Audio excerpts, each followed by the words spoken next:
A Guilhermina é o segundo slam do Brasil e o primeiro slam de rua do Brasil. Mas descobrimos com o tempo que é o primeiro slam de rua do mundo, né? Esse formato em todos os outros lugares, o slam nasceu dentro de um bar em que se pagava para entrar, né? Outros slams, eles são como shows assim que as pessoas pagam para ir assistir slam num teatro. No restante do mundo é assim que funciona, né? O Slam Moss, em Moçambique, também se paga para ir assistir o slam. E a gente criou na rua, por conta justamente dos saraus que a gente conhece, das batalhas também, né, que feitas na rua, a gente levou para lá. E isso levou uma nova linguagem, um novo formato. Formato e linguagem. Formato, não tínhamos caixa de som, não tínhamos microfone e temos a Rádio Leste gritando atrás da gente, né, caminhão e tudo mais. Mas a gente mostrou que era possível.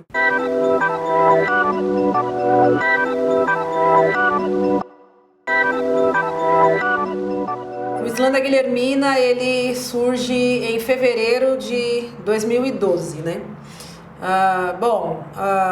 O Slam ele chega no Brasil em 2008 e o Emerson, meu companheiro, estava lá no primeiro dia na zona USAP, né? Zona Autônoma da Palavra, com o grupo Bartolomeu de Depoimentos. E esse slam, né, rolando desde 2008, é um slam hoje itinerante, mas ele ficava num lugar de difícil acesso, assim, também para a galera de periferia e tudo mais, né? E eu vou conhecer o Emerson em 2010, ou seja, ele já está nessa de slam e eu nos movimentos sociais, né? Tanto no movimento socioambiental, que a Buçuca fazia parte, quanto no movimento estudantil. Não tinha essa afinidade com saraus de periferia, né, com essa linguagem nova que é o slam de poesia aqui no Brasil. Quando eu o conheci em 2010, ele já estava nessa onda de slam e tudo mais. E a Roberta, né, a Roberta Estrela d'Alva é uma grande amiga dele, ela sempre falava para ele criar um outro slam, e ele não tinha isso na cabeça, ele queria criar um sarau no Cangaíba, né? E é a partir do momento que eu os conheço, né, Roberta, Emerson e toda essa galera, que eu começo a frequentar também os saraus de periferia, né, a Cooperifa, né, o sarau do Binho.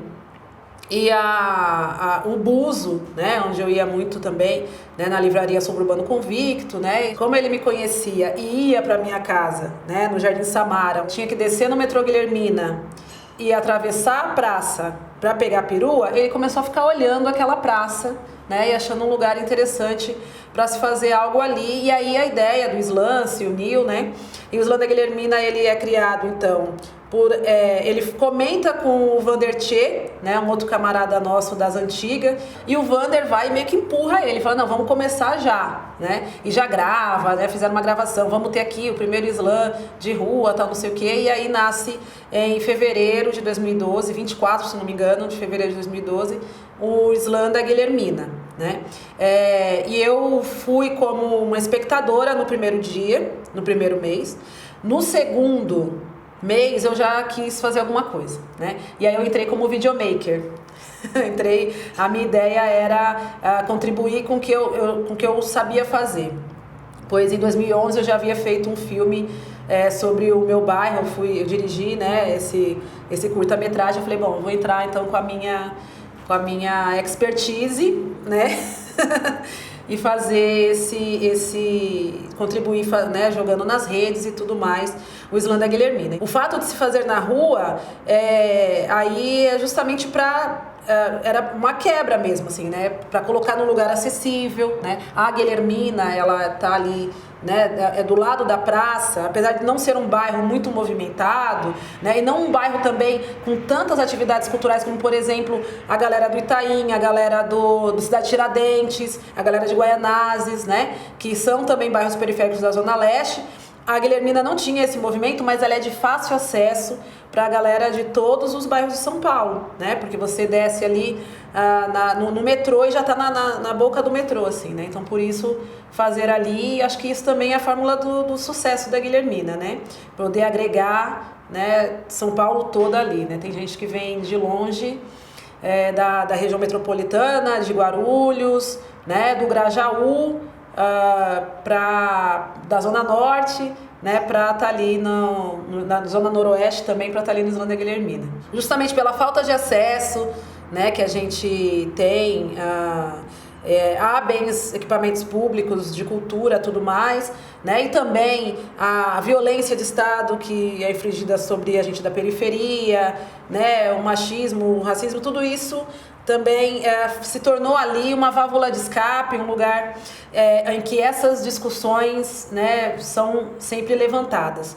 Então, o Islândia Guilhermina, ele vai, por ser na rua e por ser esse ambiente e esse nosso povo, vai alterando também a linguagem. Já nos primeiros meses de Islândia Guilhermina, como pôde-se ver que era possível, né? Era viável, aí outros camaradas que frequentavam slams também, frequentavam o Bartolomeu, né, o Zap, e a Guilhermina quis criar também os seus próprios slams. E é assim que vai nascer os outros, já em 2012, né, nós vamos ter essa pequena explosão aí de slams. Quando começou, foi se disseminando, né. Com esses primeiros slams aqui em São Paulo, né, em conexão, começou o maior slam do mundo lá no Rio de Janeiro. Depois, o slam foi para Minas Gerais, né, Juiz de Fora principalmente, e aí foi para Brasília o primeiro slam das Minas. Temos slam das Minas em diversos estados, né, cidades. E aí o primeiro slam das Minas foi em Brasília, essa ideia voltou para cá. Ou seja, é um movimento que vai se retroalimentando.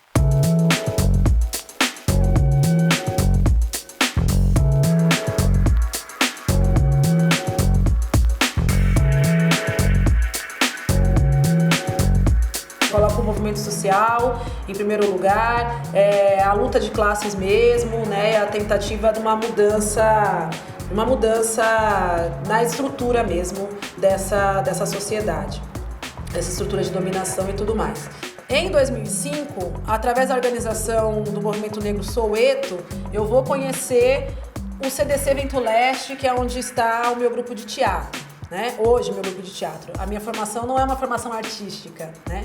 Mas ela foi sendo levada a esse lugar. Não sou poeta, não sou escritora, né? Tenho sim uma ou outra poesia, mas eu não me coloco como poeta e também não acho que isso me diminui, né? Ou que me deixa fora desse movimento, o fato de eu não ser poeta, porque é isso, precisa de todo mundo, né? A gente precisa de quem apresenta, precisa de quem filma, precisa, né, dos jurados, precisa dos espectadores, né? O slam, ele não acontece somente com os poetas, né? O poeta, ele é uma parte, né, do que é esse movimento todo, né? Então, eu fui para o sarau, fui para o slam através do sarau de periferia, porque no sarau de periferia eu também via ali uma possibilidade de mudança.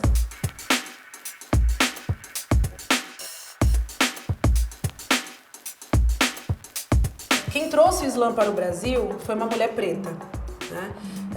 E mesmo com essa dificuldade que eu já falei do acesso ao Núcleo Bartolomeu à época, havia um número de mulheres também participando.